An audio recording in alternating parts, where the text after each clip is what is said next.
ఏ భాగాలు B12ని తయారు చేస్తాయి తెలుసుకుందాం. మన శరీరంలో B12ని పెద్ద పేగులు, చిన్న పేగులు, లివరు ఈ మూడు కలిసి B12ని తయారు చేస్తాయి. పెద్ద పేగుల్లో B12 ఎక్కువ తయారైనప్పుడు అది శరీరం ఉపయోగించుకోదు, శరీరానికి తీసుకోదు, శరీరానికి ఏమాత్రం ఉపయోగపడదు. అది మోషన్ ద్వారా బయటకు వెళ్ళిపోయి జంతువులు తింటాయి. పందులు అయి తిని ఆ B12 అనేది ఆ జంతువులకి వెళ్ళిపోతుంది. చిన్నపేగుల్లో B12 అనేది తయారైద్ది, కాదు కొంచెం తయారైద్ది. అంటే బ్యాక్టీరియాస్ 36,000 ఉంటాయి, అది 4 పనిచేస్తాయి. పెద్ద పేగుల్లో 2, చిన్న పేగుల్లో 2 పనిచేస్తాయి.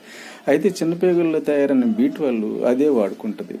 మరి మనం ఏదన్నా పొట్టలో బ్యాక్టీరియా ఎక్కువైనప్పుడు మనం ఆహారం నుంచి తీసుకునే B12 కూడా చిన్న పేగులే ఉపయోగించుకుంటాయి. ఇది పేకు B12, అందుకని చిన్న పేగులే ఉపయోగించుకుంటాయి, శరీరానికి ఉపయోగపడవు.